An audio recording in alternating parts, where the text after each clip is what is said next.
வணக்கம். இது data science with கீர்த்தி. நீங்கள் பார்த்துட்டு இருக்கிறது மெஷின் லேர்னிங் மெதுவாக சீரீஸ். இன்றைக்கி எபிசோடில் நம்ம சப்போர்ட் வெக்டர் மெஷின் அப்படின்னா என்ன, அந்த அல்காரிதம்க்கு பின்னாடி இருக்க மேத்தமெட்டிக்கல் ஃபார்முலாஸ் என்னென்ன அப்படிங்கிறத ரொம்ப டீட்டெயில்டாக ஒரு சிம்பிளான எக்ஸாம்பிள் வச்சு புரிஞ்சுக்க போகிறோம். வாங்க வீடியோக்குள்ளே போகலாம்.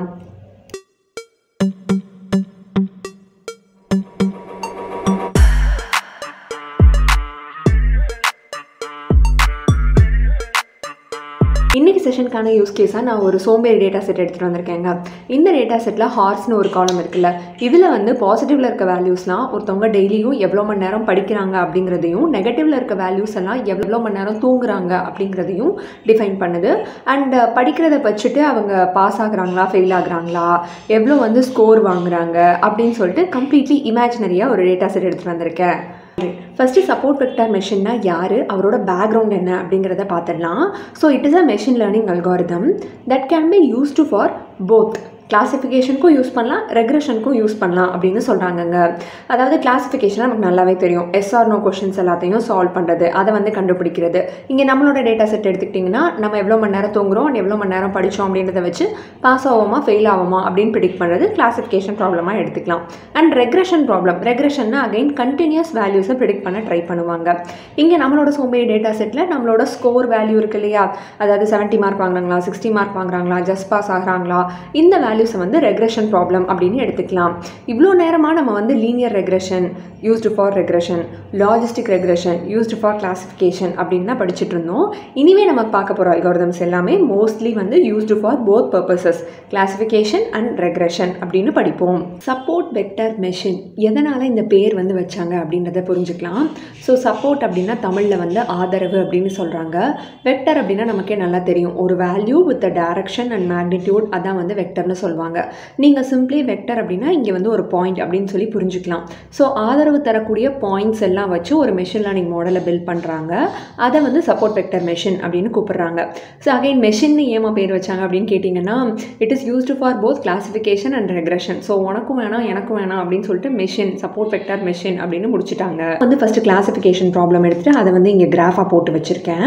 இதில் பார்த்தீங்கன்னா நம்ம வழக்கம் போல் கிளாஸிஃபை பண்ணணும் அப்படின்றதுக்காக ஆண்டாண்டு காலமாக என்ன படிச்சுட்ருக்கோம், ஒரு லைன் வரைவோம் அப்படின்னு தான் படிச்சுட்ருக்கோம்ல, அதையே இங்கேயும் பண்ணிடலாம். ஓகே, நான் நடுவில் இப்படி ஆரிஜின் வழியாக ஒரு லைனை போட்டுட்டு இந்த பக்கம் இருக்கவங்கலாம் பாஸ் ஆகிற பசங்க, இந்த பக்கம் இருக்கவங்கலாம் தூங்குற பசங்க, ஃபெயில் ஆகிற பசங்க அப்படின்னு சொல்லிட்டு முடிச்சிருவேன். இது லீனியர் ரெக்ரெஷனாக இருந்தால் நான் இந்த மாதிரி பண்ணியிருப்பேன்.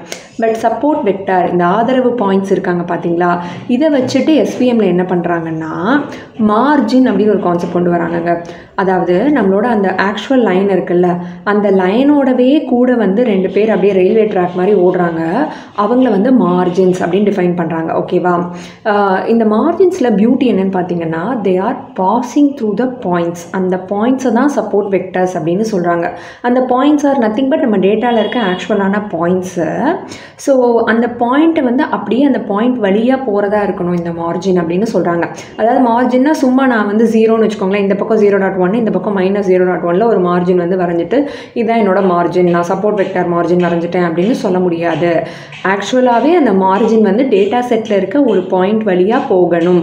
அப்போ தான் அது support vector margin, support vector machine. ரெக்ரெஷனில் நம்ம ட்ரா பண்ணோம் அப்படின்னா இந்த பக்கம் அந்த 50 வழியாகவும் அந்த பக்கம் அந்த 70 வழியாகவும் போகிற மாதிரி தான் மார்ஜின் நம்ம ட்ரா பண்ணணும். வேறு எந்த வேல்யூவையும் மார்ஜினாக எடுக்க முடியாது. ஸோ ஃபஸ்ட்டு இது உங்களுக்கு புரிஞ்சிருக்கும்னு நினைக்கிறேன்.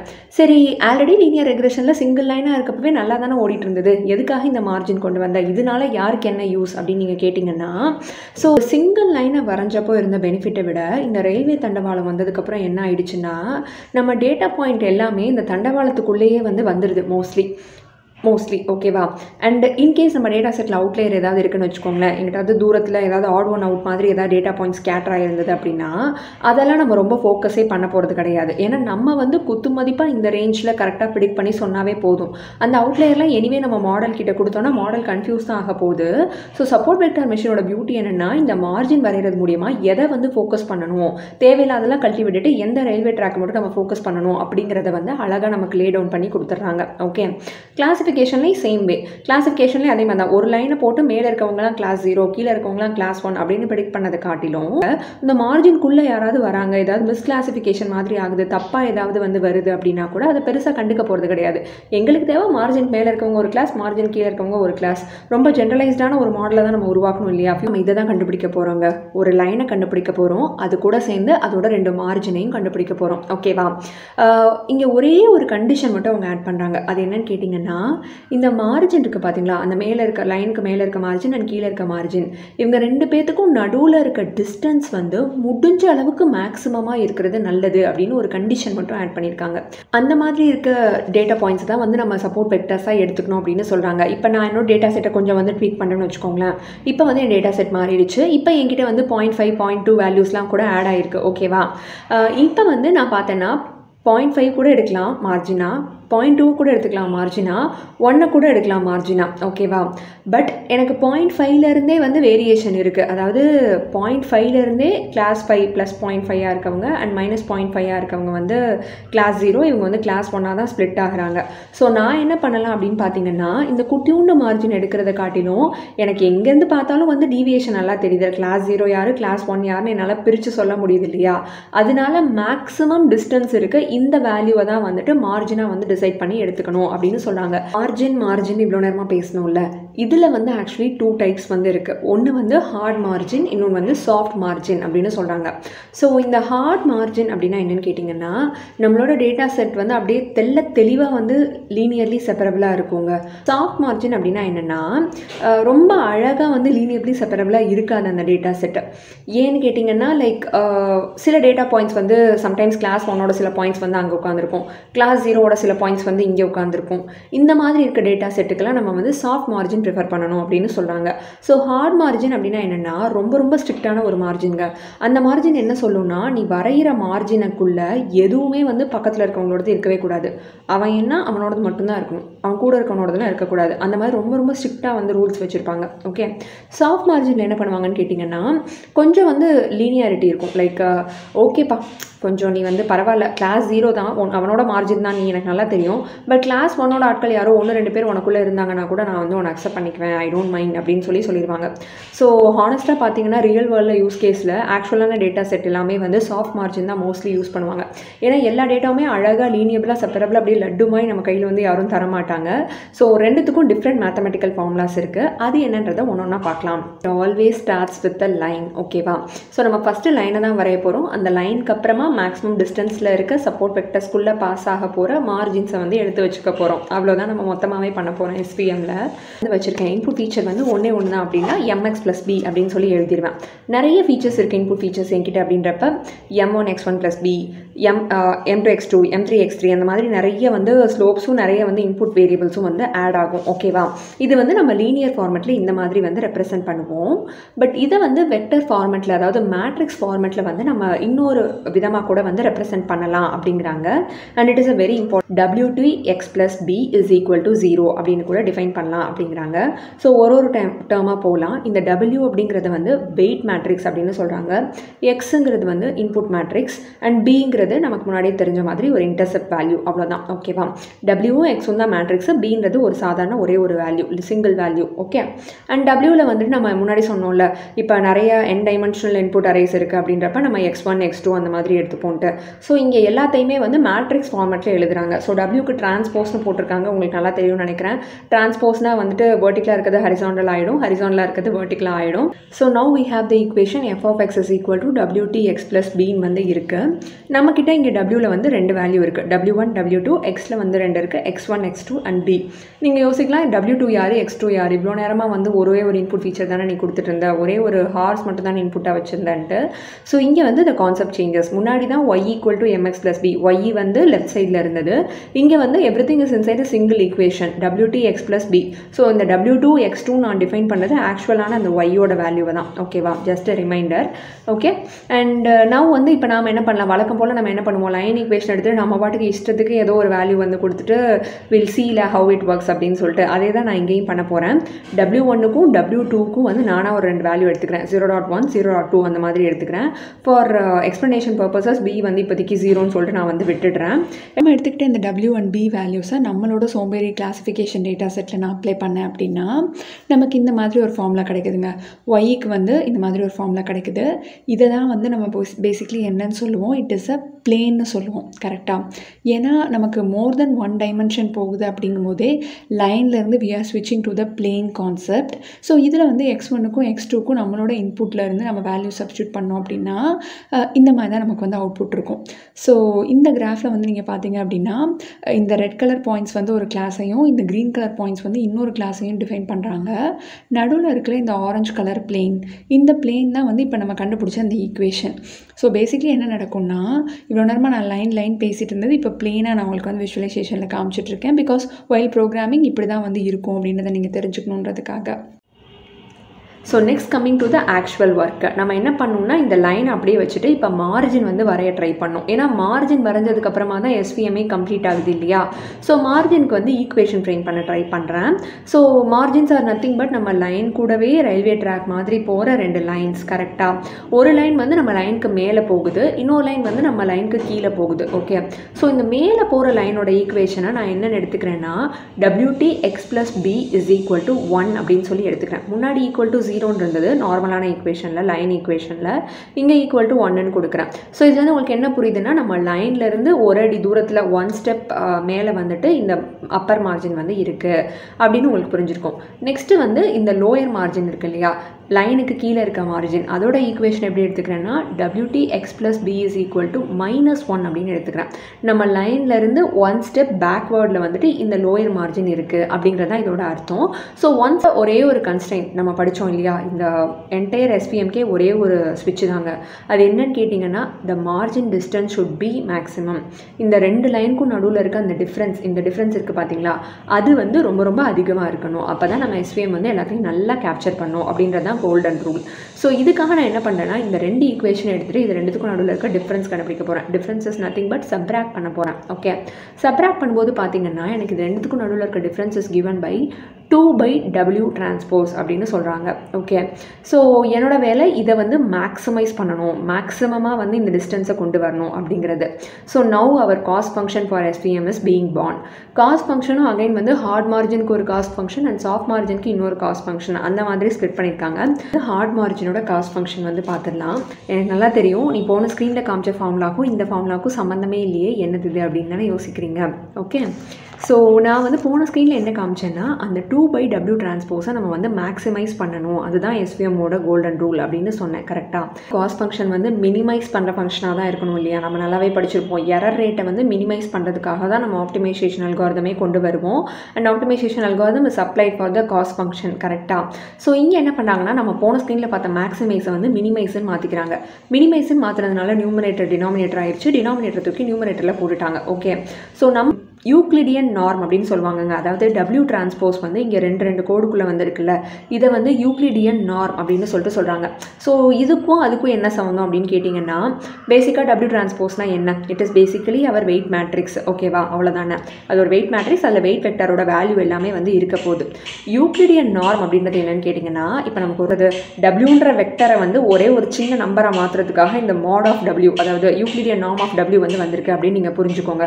வெக்டரை வந்து ஒரு டிஸ்டன்ஸ் வேல்யூவாக மாற்றுறதுக்காக they have come up with this term. And இது எதுக்காக ஸ்கொயர் பண்ணுறாங்க தேவையில்லாமல் அப்படின்னு நெக்ஸ்ட் நீங்கள் கேட்கலாம். ஸோ ஸ்கொயர் நம்ம முன்னாடியே படிச்சிருக்கோம் இல்லையா, quadratic equation comes into picture. ஏன்னா ஒரு ஈக்குவேஷன் வந்து குவாட்ரட்டிக் ஈக்குவேஷனாக இருந்ததுனா தான் அதுக்கு வந்து யூ ஷேப்டு கர்வ் வந்து வரும். அண்ட் யூ ஷேப்டு கர்வ் அப்படிங்கிறது ஆப்டிமைசேஷனுக்கு ரொம்ப ரொம்ப முக்கியமான ஒரு விஷயம். This is the formula for cost function of hard margin problems. Okay, and இந்த ஃபங்க்ஷன் அதுக்கு வந்து ஒரு கன்ஸ்ட்ரெயின்ட், நான் முன்னாடி இருந்தே சொல்லிட்டு இருக்கேன்ல, அந்த கன்ஸ்ட்ரெயின்ட் அதை வந்து இங்கே அழகாக ஒரு ஈக்குவேஷன் மாதிரியே ஃப்ரேம் பண்ணி வச்சுருக்காங்க. கொஞ்சம் ஸ்ப்ளிட் பண்ணோம் அப்படின்ட்டு பார்த்தீங்கன்னா இந்த ஒய்ஐயோட வேல்யூ 1ன்னு இருக்கும்போது WT + B ≥ 1. நாம் இப்போ கிளாஸிஃபிகேஷன் ப்ராப்ளம் தான் பார்க்குறோம் இல்லையா, WT x + B ≥ 1, அதாவது ஃபஸ்ட் கிளாஸை சேர்ந்து தான் இருக்கும். 1ன்னு போட்டிங்கன்னா 1ஐ விட பெருசாக இருக்கும், மேலே இருக்க மார்ஜினுக்கு மேலே இருக்கவங்களா கிளாஸ் 0வாக இருப்பாங்க எல்லாரும். ஓகே, அண்ட் இதுவே நம்ம இந்த ஒய்ஐயை -1 அப்படின்னு மாற்றுறோம்னா அப்படியே நம்மளோட லைனுக்கு கீழே இருக்க அந்த லோயர் மார்ஜினில் இருக்கும். ஸோ அது ரெண்டையுமே இந்த ஒய்ஐயோட வேல்யூ வச்சு நம்ம வந்து டிவைட் பண்ணலாம். Cost function for soft margin வந்து பார்க்கலாம். ஸோ இதில் பார்த்தீங்கன்னா முன்னாடி பார்த்த அந்த டேர்ம் தான், அண்ட் அலாங் வித் தட் புதுசாக வந்து ஒரு என்டையர் டேர்ம் வந்து ஆட் பண்ணியிருக்காங்க. ஒன்றா வந்து டீகோட் பண்ணலாம். ஸோ சி அப்படிங்கிறது என்னென்னா எத்தனை நம்பர் ஆஃப் மிஸ்கிளாசிஃபிகேஷன்ஸ் வந்து நம்ம அலோவ் பண்ணலாம் அப்படின்றது தான் வந்து சி அப்படின்னு சொன்னாங்க.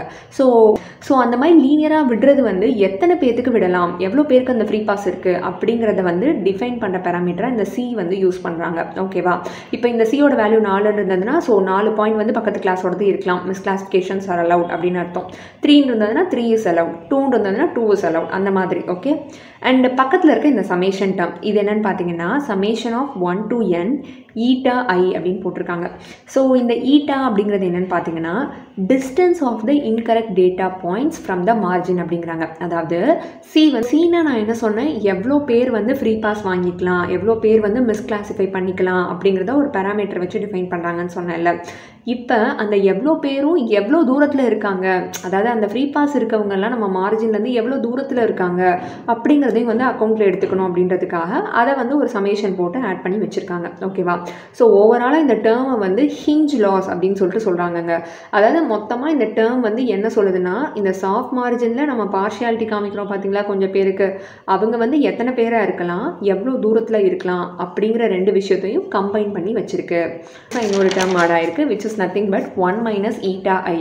ஸோ ஈட்டானா உங்களுக்கு நல்லாவே தெரியும், ஈட்டா இஸ் நத்திங் பட் அந்த distance of the miscorrect point from the margin. Okay, இப்போ ஈட்டாவோட வேல்யூ வந்து 0ன்னு இருக்குன்னு வச்சுக்கோங்களேன். அப்போனா என்ன அர்த்தம், எந்த பாயிண்ட்டுமே வந்து இல்லைன்னு அர்த்தம், யாருமே வந்து மிஸ்கிளாசிஃபையே ஆகலைன்னு அர்த்தம், நம்ம ஒரு சூப்பரான SVM வந்து பில்ட் பண்ணிட்டோம்னு அர்த்தம். ஓகேவா, ஒரு 0லேருந்து 1க்குள்ளே தான் இருக்குது அப்படின்னா கரெக்டான கிளாஸிஃபிகேஷன் தான். கரெக்டாக, ஏன்னா நம்மளோட மார்ஜினே வந்து 1ன்னு தான் சொன்னோம்.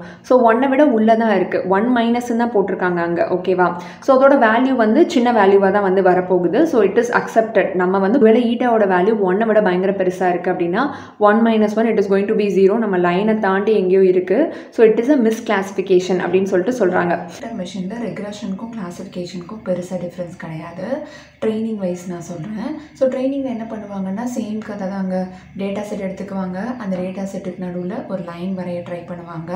ஜென்ரலாகவே ரெக்ரெஷனாகவே லைன் தான் இல்லையா. ஸோ அந்த லைனை வரைகிறப்போ இங்கே support vectors are taken into account. So support வெக்டார்ஸை வச்சு அது வழியாக 2 மார்ஜின் வந்து வரைவாங்க. அண்ட் அந்த மார்ஜின்குள்ளே வந்து மோஸ்ட் ஆஃப் த பாயிண்ட்ஸை அக்காமடேட் பண்ணணும் அப்படின்னு நினைப்பாங்க. ஸோ புதுசாக இப்போ ஒரு டேட்டா பாயிண்ட் வந்து வருது அப்படின்னு வச்சுக்கோங்களேன். அதாவது புதுசாக வந்து வருது, ஒருத்தன் வந்து 4 மணி நேரம் தூங்குறான் அப்படின்னு சொல்லிட்டு வருதுன்னு வச்சுக்கோங்களேன். அதை வந்து நம்ம பிளாட் பண்ண ட்ரை பண்ணும்போது நம்ம லைன் ஈக்குவேஷன் நம்ம கண்டுபிடிச்சிருப்போம்ல, WT x + B. அதில் வந்து வெயிட்டு வேல்யூ, பயஸ் வேல்யூ இதெல்லாம் போட்டுட்டு நம்ம வந்து சப்ஸ்டியூட் பண்ணி நம்ம பாயிண்ட்டை வந்து பிளாட் பண்ணுவோம். ஓகேவா, நம்ம பாயிண்ட் வந்து எந்த ரீஜியனில் வருது அப்படின்றத நோட்டீஸ் பண்ணுவாங்க ஃபஸ்ட்டு. அதாவது நம்ம பாயிண்ட் வந்து இந்த மார்ஜின்குள்ளே வருது அப்படின்னா ஓகே இட் இஸ் அக்செப்டட், அதையே அப்படியே அவுட்புட்டாக கொடுத்துருவாங்க. ஒருவேளை அந்த பாயிண்ட் வந்து கரெக்டாக மார்ஜின் மேலேயே வருதுன்னா கூட இட் இஸ் அக்செப்டட், அதையே வந்து அவுட்புட்டாக கொடுத்துருவாங்க. இன்கேஸ் அந்த பாயிண்ட் நம்ம ப்ரிடிக்ட் பண்ணுற பாயிண்ட் வந்து இந்த மார்ஜின்லாம் தாண்டி எங்கிட்டோ வருது அப்படின்னா அதை வந்து இந்த மார்ஜினை வச்சு புல் பண்ண ட்ரை பண்ணுவாங்கன்னு சொல்கிறாங்க.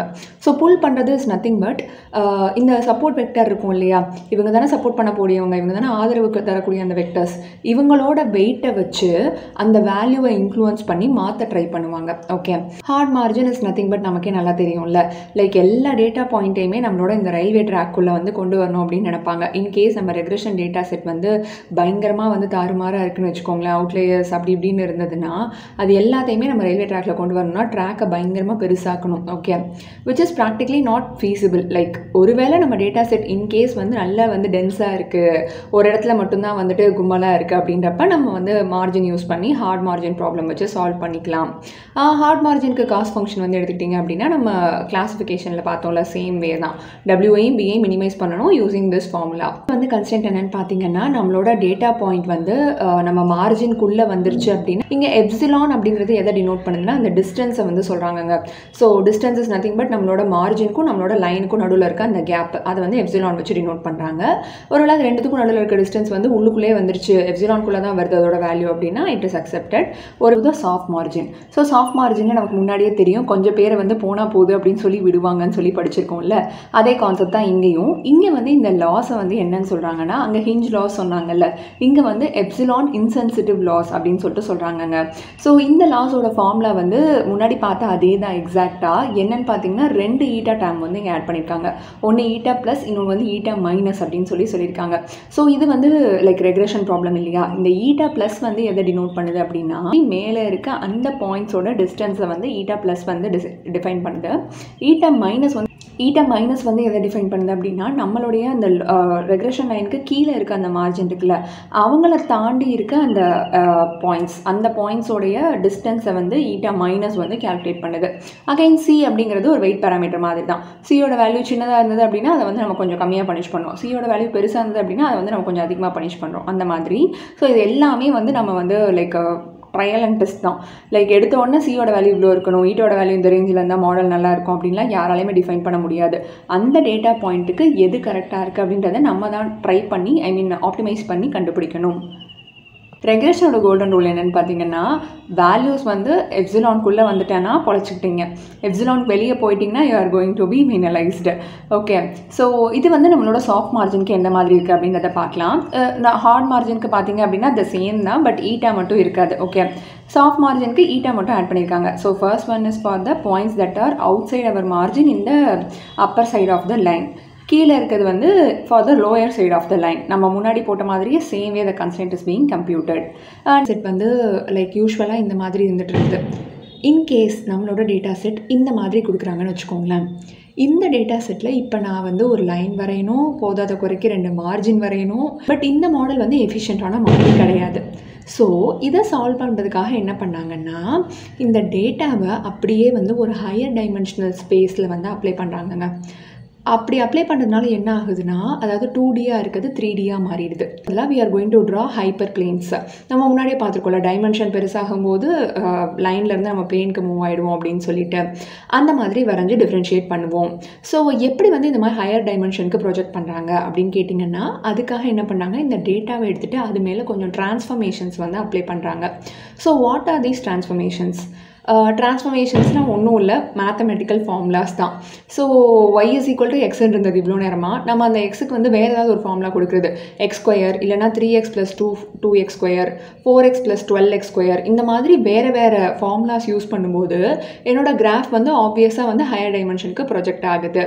ஸோ இப்படி ஹையர் டைமென்ஷனுக்கு நம்ம டேட்டாவை ப்ரொஜெக்ட் பண்ணுறதுக்கு SPMலேயே வந்து ஒரு விஷயம் இருக்குது, that is the SPM kernels. So SPM kernels வந்து நிறைய டைப்ஸ் வந்து இருக்குது. நம்ம அப்ளை பண்ணுற டிரான்ஸ்ஃபர்மேஷன் வந்து பல விதங்கள் வந்து இருக்குது.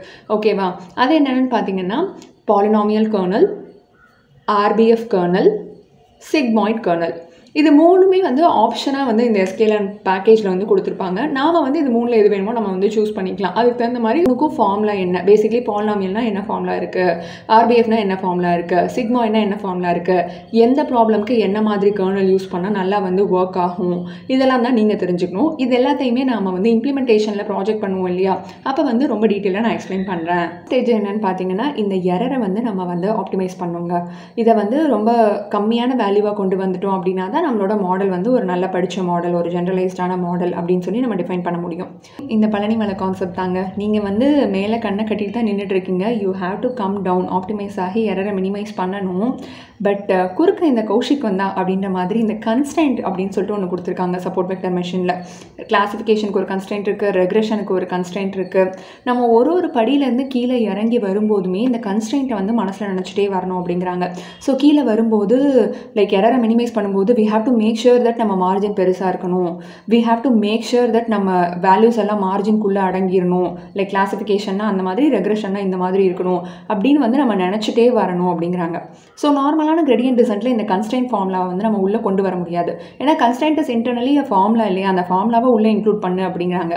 அந்த மாதிரிலாம் பண்ணணும் அப்படின்றதுக்காக we have some concept called as Lagrange multipliers. So இவா என்ன பண்ணுவான்னு கேட்டிங்கன்னா ஒன்றும் இல்லைங்க, அதே காஸ்ட் ஃபங்க்ஷன் தான், அது கூட சேர்ந்துட்டு ஒரு புது டேர்மை வந்து ஆட் பண்ணிக்குவாங்க. ஸோ தட் அந்த டேர்ம் இஸ் நத்திங் பட் நம்ம கன்ஸ்டன்ட் டேர்ம், அதை வந்து ஆட் பண்ணிக்குவாங்க. பார்த்தீங்கன்னா இதில் ஆல்ஃபா அப்படின்னு புதுசாக வந்து ஒரு டேர்ம் இன்க்ளூட் ஆகிருக்கு. இந்த டேர்ம் வந்து என்ன சொல்ல போகுது அப்படின்னு கேட்டிங்கன்னா ஒரு ஒரு பாயிண்ட்டுக்கும் வந்து ஒரு வெயிட் வந்து அசைன் பண்ண போகுது. ஓகேவா? இப்போ 0 இருக்குது அப்படின்னா நமக்கு கவலை கிடையாது, அது நம்ம ரேஞ்சிலே கிடையாது, எங்கேயோ இருக்குது அப்படின்னு அர்த்தம். ஆல்ஃபா வந்து 0 விட ஒரு பெரிய வேல்யூவாக இருக்குது அப்படின்னா அது வந்து நம்மளோட மல்டிப்ளை ஆகும், நம்ம கன்ஸ்டன்ட்டோட மல்டிப்ளை ஆகும் இல்லையா. ஸோ அதை வந்து நம்ம we are taking into account, நம்மளோட பவுண்டரிக்குள்ளே வருது அப்படின்னு சொல்கிறாங்க. அதாவது சப்போர்ட் வெக்டராக இருக்கிறதுக்கான வாய்ப்புகள் இருக்குது அப்படின்னு சொல்லிட்டு டிஃபைன் பண்ணுறாங்க. நம்ம வந்து இந்த ஃபார்முலாவை இந்த லாக்ரேஞ்ச் மல்டிப்ளையர்ஸை எடுத்துகிட்டு இதை வச்சுட்டு நம்ம இப்போ W வேல்யூவும் B வேல்யூவும் கண்டுபிடிக்கணும். பட் இங்கே டபிள்யூமே இல்லை பியுமே இல்லை, ஆல்ஃபான்னு புதுசாக ஒரு டேர்ம் வந்து உட்காந்துருக்கு இல்லையா. ஸோ இந்த ஆல்ஃபாவோட வேல்யூவை ஃபஸ்ட்டு கண்டுபிடிப்பாங்க. இப்போ வந்து நம்மளோட நார்மலான ஃபார்முலாவில் வந்து இந்த லாக்ரேஞ்ச் மல்டிப்ளையர்ஸ் யூஸ் பண்ணோமோ அப்போ வந்து நம்மளோட ப்ரோக்ராம், அதாவது நம்மளோட இந்த என்டையர் ஃபார்முலாவுமே ப்ரைமல் ஃபார்ம்லேருந்து டுவல் ஃபார்முக்கு மூவ் ஆயிடுச்சுன்னு சொல்கிறாங்க. ஆஸ் சிம்பிள் அஸ் தட் இல்லையா. ப்ரைமல் ஃபார்ம் இப்போ வந்து 2 இருக்குது, 2 டேர்ம் இருக்குது, டுவல் ஃபார்மாக மாறிடுச்சுன்னு சொல்கிறாங்க. ஸோ இந்த மாதிரி டுவல் ஃபார்மில் இருக்கும்போது இதை சால்வ் பண்ணுறதுக்கு, இந்த டெரிவேட்டிவ்லாம் கண்டுபிடிச்சி ஆப்டிமைஸ் பண்ணுறதுக்காக குவாட்ரட்டிக் ப்ரோக்ராமிங் யூஸ் பண்ணுறாங்க அப்படின்னு சொல்கிறாங்க. ஸோ குவாட்ரட் வந்துட்டு சீக்வென்ஷியல் மினிமல் ஆப்டிமைசேஷன். அதாவது நம்ம என்ன சொன்னோம், குவாட்ரட்டிக் ப்ரோக்ராமிங் யூஸ் பண்ணி ஒரு ஸ்டெப்பும் இறங்கி வரும்போது அந்த ஆல்ஃபாவோட வேல்யூவை கண்டுபிடிப்போம்னு சொல்லியிருந்தோம். ஏன்னா ஆல்ஃபா கண்டுபிடிச்சா போதும், ஆல்ஃபா வச்சு நம்ம டபிள்யூபியும் வந்து கம்ப்யூட் பண்ணிடலாம் இல்லையா. ஸோ இது வந்து ஒரு ஸ்டெப்பும் எரர் 0 வர வரையும் நம்ம ஆப்டிமைஸ் பண்ணுறதுன்றது ரொம்ப வந்து டைம் கன்சூமிங்கான வேலை. அதை வந்து ஆப்டிமைஸ் பண்ணலான்றதுக்காக தான் இந்த சீக்வென்ஷியல் மினிமல் ஆப்டிமைசேஷன் லாஜிக் வந்து கொண்டு வந்தாங்க. இதில் என்ன பண்ணுவாங்கன்னு கேட்டிங்கன்னா ஒரு ஆல்ஃபா மட்டும் எடுக்க மாட்டாங்கங்க. ஸோ ஆல்ஃபாவோட வேல்யூவை கெஸ் பண்ணுறது தான் நம்மளோட இந்த ஆப்டிமைசேஷன் கதையே இல்லையா. ஸோ ஆல்ஃபாவோட வேல்யூவை ஒன்றா கெஸ் பண்ணாமல் செட்டாக வந்து கெஸ் பண்ணுவாங்க. ஸோ 2 ஆல்ஃபா வேல்யூ எடுத்துக்குவாங்க, 2 பாயிண்ட் எடுத்துகிட்டு அது 2த்துக்கும் ஆல்ஃபா வேல்யூ இதுவாக தான் இருக்கும் அப்படின்னு யூகிச்சுக்குவாங்க. யூகிச்சுக்கிட்டு அதை வச்சே ஃபுல்லாக இறங்கி வந்து 0 வருதா எரர் அப்படின்னு சொல்லிட்டு பார்ப்பாங்க, 0 இஸ் மினிமலாக வருதா அப்படின்னு சொல்லிட்டு பார்ப்பாங்க. ஓகேவா? இது எல்லாத்தையுமே அப்படியே ஒரு கோர்வையாக நம்மளோட சோம்பேறி டேட்டா செட்க்கு எப்படி இருக்குன்னு பார்த்துடலாம். ஸோ வேலை வந்து என்னென்னா நம்ம டேட்டாவோட டிஸ்ட்ரிபியூஷன் எப்படி இருக்குது அப்படின்றத வச்சு அதுக்கு ஏதாவது டிரான்ஸ்ஃபர்மேஷன்ஸ் தேவைப்படுதா அப்படின்றத வந்து நம்ம கெஸ் பண்ணி கர்னல்ஸ் வந்து யூஸ் பண்ணிக்கலாங்க. நெக்ஸ்ட் வேலை வந்து இது ரெக்ரெஷன் ப்ராப்ளம் இல்லையா, இந்த எப்சிலானை வந்து நம்ம டிசைட் பண்ணோம் அப்படிங்கிறாங்க. இது வந்து யூசரோட சாய்ஸ் தான். ஸோ நாம் வந்து நம்ம லைன்லேருந்து எவ்வளோ டீவியேஷன் வந்து அலோவ் பண்ணுறோம், எப்சிலான் இஸ் நத்திங் பட் நம்ம லைனுக்கும் மார்ஜினுக்கும் நடுவில் இருக்க அந்த டிஸ்டன்ஸ் இல்லையா, அது வந்து எவ்வளோ வந்து அலோவ் பண்ணலாம் அப்படின்றத நாம் வந்து டிசைட் பண்ணிக்கலாம். பண்ணிவிட்டு நெக்ஸ்ட் வேலை வந்து சப்போர்ட் வெக்டார்ஸ் கண்டுபிடிக்கணும். சப்போர்ட் வெக்டார்ஸ் எப்படி கண்டுபிடிப்பாங்க, நமக்கு தான் தெரியுமே. எப்சிலான் பக்கத்தில் இருக்கவங்க சப்போர்ட் வெக்டார், எப்சிலான் மேலே இருக்கவங்களும் சப்போர்ட் வெக்டார், தூரமாக இருக்கவங்கள பற்றி நம்ம கண்டுக்கவே மாட்டோம். ஸோ இந்த கான்செப்ட் யூஸ் பண்ணி யார் இந்த சப்போர்ட் வெக்டர்ஸ் அப்படின்றத கண்டுபிடிச்சிடணும். கண்டுபிடிச்சதுக்கப்புறமா த லாஸ்ட் ஸ்டெப் எரரை வந்து மினிமைஸ் பண்ணணும். ஸோ நம்ம வந்து என்ன பண்ணுவோம், எப்சிலானை கண்டுபிடிச்சிட்டு ஒரு W வேல்யூ ஒரு B வேல்யூ இந்த மாதிரி சப்ஸ்டியூட் பண்ணி லைன் வரைஞ்சிட்டே இருப்போம் இல்லையா. எப்படி வந்து நம்ம லைக் லைன் வரைஞ்சோம் அப்படின்னா given this epsilon நம்மளோட எரர் வந்து மினிமலாக இருக்குது அப்படின்றத கண்டுபிடிப்பாங்க. இங்கே வந்துட்டு we use this Lagrange multipliers, உள்ளே வந்து quadratic programming, SMO இது எல்லாமே வந்துடும். இதெல்லாம் வச்சு எப்படி ஆப்டிமைஸ் பண்ணி they are going to come up with the correct line with the correct epsilon distance. நம்ம கொடுத்த டிஸ்டன்ஸ்க்கு ஏற்ற மாதிரி ஒரு லைன் வந்து கண்டுபிடிச்சி கொடுத்துருவாங்க. அண்ட் லாஸ்ட்டாக வந்து புதுசாக இப்போ ஒரு டேட்டா பாயிண்ட் வருது அப்படின்னா நாம் வந்து இந்த கண்டுபிடிச்ச ஃபங்க்ஷனை வச்சு அதை வந்து ப்ரிடிக்ட் பண்ணுவோம். இந்த பாயிண்ட்டை வந்து அதில் பிளாட் பண்ணிவிட்டு எந்த ரேஞ்சில் வருது அப்படின்றத வச்சு we are going to give the output. ரெக்ரெஷனோட ஃப்ளோ என்ன அப்படின்றத நானே வந்து டீட்டெயிலாக வீடியோவில் சொல்லிட்டேன். கிளாஸிஃபிகேஷனோட ஃப்ளோ என்ன மாதிரி இருக்கும் அப்படின்றத நீங்கள் கெஸ் பண்ணிங்கன்னா எனக்கு கமெண்ட்டில் சொல்லுங்கள். உங்களுக்கு தெரியலனாலும் என்கிட்ட கமெண்ட்டில் கேளுங்க, நான் ரெஸ்பான்ஸ் பண்ணுறேன். செஷனோட எண்டுக்கு நாம் வந்துட்டோம். இன்றைக்கி செஷனில் நீங்கள் படித்த இந்த support vector classification, support vector regression, இதுக்குள்ளே யூஸ் பண்ணுற அந்த லாஸஸ், இது எல்லாமே வந்து ஃபர்ஸ்ட் டைம் டைஜஸ்ட் பண்ணுறதுக்கு ரொம்ப அதிகமாக தான் வந்து இருக்கும். ட்ரஸ்ட் மீ, நான் வந்து வெக்டரை வந்து நான் வந்து இப்போ ஒரு கோட் அடிக்கணும் அப்படின்னா இதில் நான் படித்த எந்த லாஸையுமே வந்து நான் சொந்தமாக வந்து எழுதவே மாட்டேன். இதில் நான் சொன்ன எந்த ஆப்டிமைசேஷன் அல்காரிதமுக்குமே நான் இதுவரை வந்து கோட் பண்ணதே கிடையாது. ஸோ SQLனில் எல்லாத்துக்குமே ஒரு பேக்கேஜ் இருக்கும். எல்லாத்தையுமே நான் வந்து எடுத்து இம்போர்ட் பண்ணி அழகாக என்ன பேராமீட்டரை வந்து டியூன் பண்ணுமோ அதை மட்டும் டியூன் பண்ணிட்டு போயிட்டே இருப்பேன். எதுக்காக இதெல்லாம் படிக்கிறோம் அப்படின்னு கேட்டிங்கன்னா, இன்டர்வியூவில் சம்மோன் மைட் ஆஸ்க், நீங்கள் ஏன் வந்து மீன் ஸ்கொயர்ட் எரர் வந்து SVMல யூஸ் பண்ணலை, அதுக்கு என்ன ரீசன் அப்படின்னு சொல்லி கேட்பாங்க. அண்ட் ஜாபில் ஜாயின் பண்ணதுக்கப்புறமா ஏதோ ஒரு புது ப்ராஜெக்ட் பண்ணுறீங்கன்னு வச்சுக்கோங்களேன், something you are building from scratch, ஏதோ 2 மெஷின் லேர்னிங் மாடல்ஸை கம்பைன் பண்ணி you are trying to achieve some new output அப்படின்னா உங்களுக்கு அப்போ வந்து கிரேடியன்ட் டிசன்ட் ஆப்டிமைசேஷன்னா என்ன யூஸ் பண்ண வேண்டிய சான்சஸ் இருக்கலாம். ஸோ அந்த டைமில் வந்துட்டு இந்த டேர்ம் எல்லாம் உங்களுக்கு புதுசாக இருக்கக்கூடாது, இது என்னன்னே தெரியலையே, நம்ம எப்படி இந்த மெஷின் லேர்னிங் மாடலில் படித்தோம் அப்படின்னு நாளைக்கு நீங்களே வந்து ஃபீல் பண்ணிடக்கூடாது அப்படின்றதுக்காக தான் இது எல்லாத்தையுமே வந்து நான் இதெல்லாம் இருக்குப்பா அப்படின்னு சொல்லி டீட்டெயிலாக எக்ஸ்பிளைன் பண்ணுறேன். அண்ட் எந்த ஸ்டேஜ்லேயாவது உங்களுக்கு வந்து எதாவது புரியல, இந்த ஃபார்ம்ல எப்படி ஒர்க் ஆகுதுன்னு தெரியல அப்படின்னா ப்ளீஸ் டோன்ட் கிவ் அப். நீங்கள் என்ன பண்ணுங்கள், வீடியோ வந்து அப்படியே பாஸ் பண்ணிவிட்டு I have given a dummy data set, அந்த டேட்டா செட் வந்து வச்சிருக்கிறதுக்கான ரீசனே அதாங்க, it is dummy for a reason. ஏன்னா அதில் இருக்க வேல்யூஸ்லாம் ரொம்ப சிம்பிளாக இருக்கும், நீங்கள் பென் அண்ட் பென்சில் எடுத்து கேல்குலேட் பண்ணிட்டு போயிடலாம். அந்த ஃபார்முலாவுக்கு இந்த பர்டிகுலர் டேட்டா பாயிண்ட்டை போட்டால் என்ன வருது வேல்யூ, அது அந்த ரேஞ்சுக்குள்ளே வருதா, அவங்க சொன்ன மாதிரி அந்த மார்ஜின்குள்ளே இருக்கா, மார்ஜினை தாண்டி இருக்கா, நான் என்ன சொல்ல வரேன் அப்படின்றத நீங்கள் அந்த பாயிண்ட்ஸை வச்சு ப்ராக்டிக்கலாக ட்ரை பண்ணி பாருங்கள். ஸோ ப்ராக்டிக்கல் இம்ப்ளிமெண்டேஷன் அப்படிங்கிறது ஜூபிட்டர் நோட் புக்கில் மட்டும்தான் பண்ணணும்னு கிடையாது, நம்மளோட நோட் பேடில் கூட நமக்கு தெரிஞ்சதை வந்து பண்ணி பார்த்துக்கலாம். ஸோ தட் உங்களுக்கு வந்து ஒரு கிளியரான அண்டர்ஸ்டாண்டிங் இருக்கும். நீங்கள் இன்டர்வியூக்கு ப்ரிப்பேர் பண்ணும்போதோ இல்லை ஜாபில் ஜாயின் பண்ணும்போதோ உங்களுக்கே பயங்கர கான்ஃபிடென்ட்டாக வந்து இருக்கும். ஸோ நீங்கள் ஏதாவது டேட்டா சயின்ஸ் இன்டர்வியூக்கு ப்ரிப்பேர் பண்ணிட்டுருக்கீங்க, இல்லை டேட்டா கரியரில் எப்படி என்டர் ஆகுறதுன்னு யோசிச்சுட்ருக்கீங்க, யாராவது மென்டர் இருந்தால் நல்லாயிருக்குமே அப்படின்னு தோணுச்சுன்னா நான் ரொம்ப அஃபோர்டபுளான ப்ரைஸில் டாப் மென்ட்டில் செஷன்ஸ் கண்டக்ட் பண்ணிகிட்ருக்கேன். ஏன் கூட 1-on-1 செஷன் புக் பண்ணிக்கோங்க. அவ்வளோதாங்க. இந்த செஷன் உங்களுக்கு பிடிச்சிருந்ததுன்னா உங்கள் டேட்டா ஃப்ரெண்ட்ஸ் யாருக்காவது யூஸ்ஃபுல்லாக இருக்கும்னு நினச்சிங்கன்னா கண்டிப்பாக அவங்களுக்கு ஷேர் பண்ணுங்கள். நன்றி.